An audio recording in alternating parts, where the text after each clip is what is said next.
Experts say school closures were a necessary evil to slow the spread of the coronavirus. But they affected 80% of children worldwide, forcing most to study from home, placing an extra burden on parents. Modern technology helped in many cases, but not all. The pandemic could see millions of children left behind. Can Generation COVID make the grade? And what happens after school? Are we talking about permanent damage? Will this affect students' chances on the job market? All questions for our guest in a moment. First, this report. 7-year-old Ruzgar is accompanying his mother, Candan Günveren, to work, like most days. Due to the pandemic, Turkish schools have been shut for over a year. Candan runs a private kindergarten on the outskirts of Istanbul. They're occasionally allowed to open, unlike schools.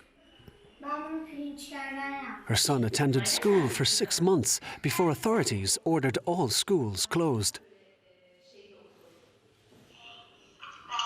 Now, Ruzgar spends his time at his mother's kindergarten or at home, attending virtual lessons.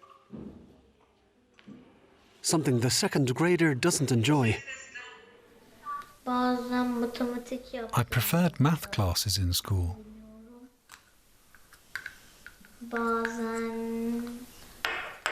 I liked it there, even though teachers sometimes got angry at us. For the past year, remote learning has been the new normal for Ruzgar, a challenging situation for him and his single mother. Ruzgar struggles to stay focused in front of the screen. He still can't read or write properly. The kids have lost interest in everything. They don't want to leave the house anymore and are losing touch with the outside world. Over 10 million Turkish children and teenagers haven't attended school in months. They're only allowed back for exams, like these pupils at an Istanbul primary school. Many parents are fed up with the government's strict stance on schools. Education should be their top priority. Instead, we see them holding conferences and party conventions without heeding any corona restrictions. The education sector is being neglected. While most other European countries have tried avoiding school closures, Turkey's Education and Science Workers Union warns Turkish pupils are falling behind. Online lessons are not very effective. We have basically lost an entire year of teaching. We never understood why schools supposedly pose a greater infection risk than cafes or restaurants. Those are allowed to open. Turkish school closures have hit poorer families, like the Aslans, hardest. Some 4 million Turkish school children don't have internet access at home. That means Mohammed Aslan must rely on the educational programs on Turkish state television.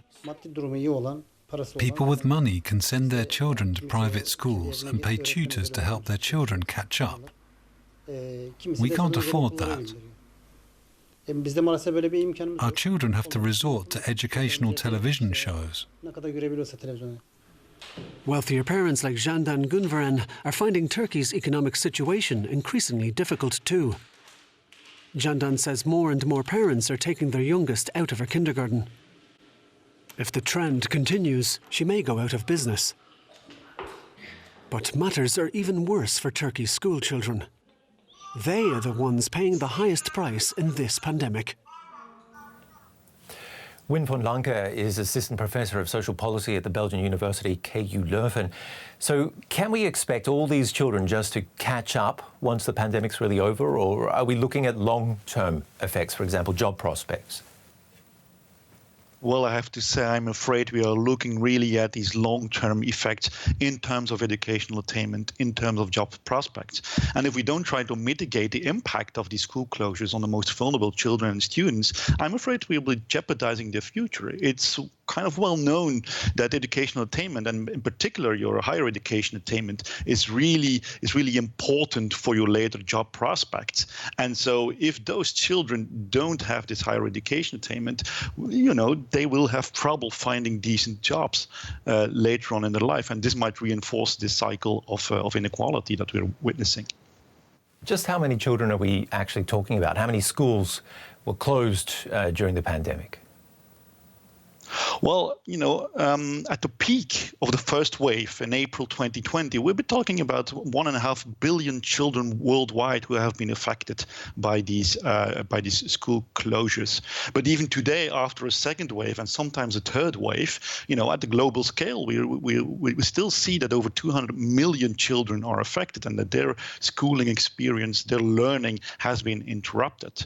And even today, also in Europe, in countries such as Germany or Belgium or Norway, for instance, schools are still often partially closed and many students still have to deal with remote learning.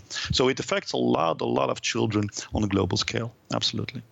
When we've been talking about learning and also the fact that these kids have been having a hard time and having to catch up, but what about something as important as social skills that kids also learn at school, which are so important later on in life? Yes, I mean, the schooling outcomes are very important, of course, but schools are more than that, as we all know, right? They're also social places, social environments, places where children meet other children, where children play, where children sort of, also can eat healthy, for instance. That is one important function of a school besides learning and education. And we know that school closures have had detrimental effects on that, on that part as well, on that account as well. And of course, affecting those most vulnerable children, those most disadvantaged children who stand to gain the most from having social context with other children.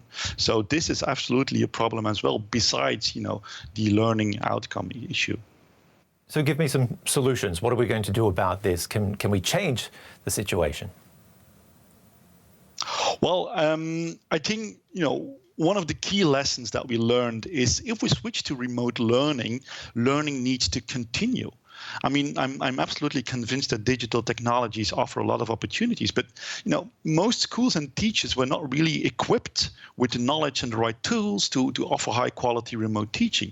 So one thing we need to do is we need to really start improving the ICT competencies of teachers and schools. We need to invest in the digital infrastructure of schools. So if we switch to remote learning, that learning can continue for all children, that all children can access high quality remote teaching.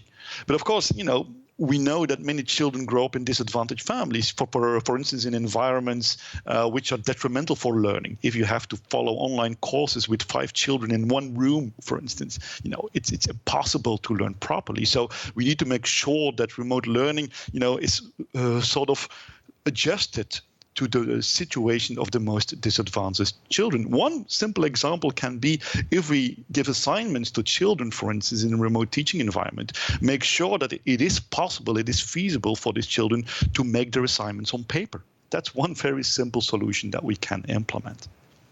You heard it from Wim van Lancker. Thank you very much for being on the show today. Happy to be here. Thank you. Lots of good advice there. Time to hand you over to Derek Williams again, our science correspondent. He's got an interesting question today about COVID and age.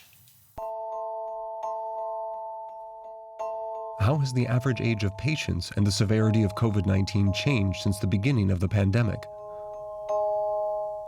This is such a complex question on so many different levels that it's nearly impossible to really answer adequately, and I can't. But I'm happy to talk about why. First, saying that we can track averages implies that we had adequate surveillance measures in place from the very beginning of the pandemic, but we didn't.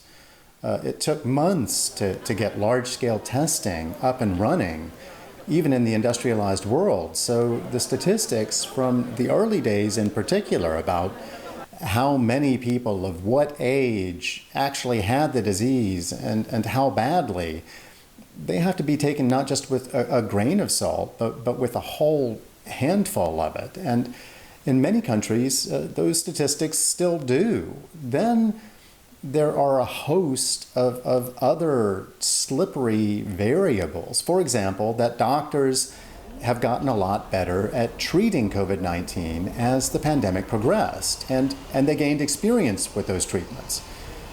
Finally, the introduction of vaccines to different age groups at different times in different countries, that's also changed pandemic dynamics in ways that make blanket statements really just pretty untenable. Just to illustrate, let's look at the situation here in Germany.